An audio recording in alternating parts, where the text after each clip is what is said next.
Bonjour à tous, donc dans cette vidéo nous allons introduire Bootstrap 4 et la documentation. C'est parti. Alors maintenant que nous avons terminé d'introduire le HTML et le CSS, il est l'heure de s'attaquer à leur framework. Un de ces frameworks, et le plus populaire, se nomme Bootstrap. Donc un framework est un ensemble de composants logiciels qui va permettre de créer les fondations et les grandes lignes d'une partie de notre architecture. En gros, c'est un modèle que nous allons pouvoir importer dans notre projet afin de nous faciliter la tâche lorsque nous allons créer le design. Donc, Bootstrap est surtout orienté pour prendre en compte l'aspect responsive de notre site. Cependant, il est tout à fait possible de modifier ces différentes règles CSS et nous verrons un peu plus tard comment faire. Donc, vous pourriez vous dire qu'il va falloir importer des milliers de fichiers. Eh bien, vous avez tort. La seule chose à importer est un fichier CSS, ce que nous allons pouvoir faire, avec un lien.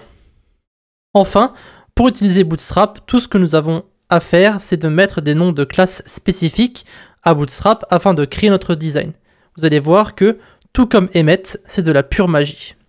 Donc ici, c'est la devise du site de Bootstrap. Donc Build Responsive Mobile First Projects on the Web with the World's Most Popular Front-End Component Library.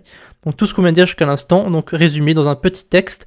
Alors nous allons commencer par nous rendre sur le site de Bootstrap et découvrir sa documentation, que nous allons justement beaucoup utiliser.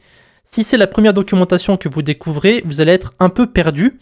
Il suffit juste de savoir ce que vous cherchez. Donc ici par exemple, nous sommes sur la page Get Started. Vous pouvez y trouver les différentes façons d'importer Bootstrap, que nous verrons dans la prochaine vidéo. Ici, je vais simplement essayer de vous expliquer à quoi les différents menus sur la gauche ici servent. Tous les menus possèdent plusieurs sous-menus, cependant nous n'allons pas entrer dans les détails des sous-menus pour le moment, ça viendra un peu plus tard lorsque nous allons découvrir les fameux menus en question. Alors, ici nous sommes sur Getting Started.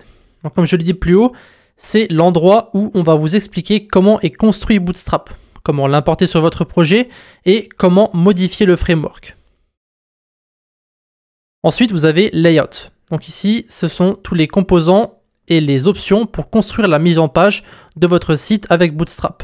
Donc vous avez un système de grilles, des classes utilitaires pour le responsive et bien plus encore.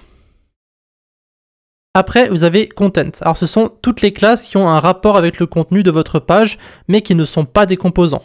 Donc, on peut trouver des classes concernant la police d'écriture, les images, les tableaux et bien plus encore. Ensuite, vous avez Components. Alors, ce sont toutes les classes concernant les composants qui vont permettre de construire votre site. Et c'est justement ici qu'on passera la plupart de notre temps. Vous pouvez y trouver des classes pour les boutons, les formulaires, les menus, Jumbotron, les modales, la menu de navigation, pagination, etc., etc. Vous avez vraiment beaucoup d'informations, comme vous pouvez le voir ici. Et enfin, vous avez Utilities.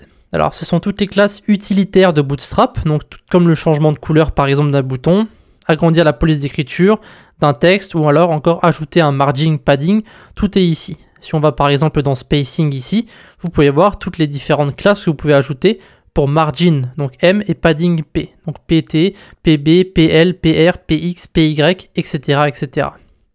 D'accord?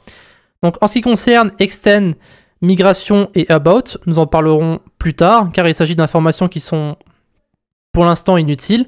Donc Extend, ça va vous permettre de savoir comment participer au développement de Bootstrap et comment le modifier par vous-même. Migration, ça va vous donner des informations concernant la migration de la version 3 à la version 4. Évidemment, puisque nous ne sommes pas à la version 3, pour l'instant, ce n'est pas utile. Et enfin, vous avez About, qui va vous donner un historique de Bootstrap depuis ses débuts. D'accord? Vous êtes libre de le lire. Si vous le désirez, vous faites comme vous voulez. Donc croyez-moi, nous aurons l'occasion de revenir sur cette documentation plus d'une fois.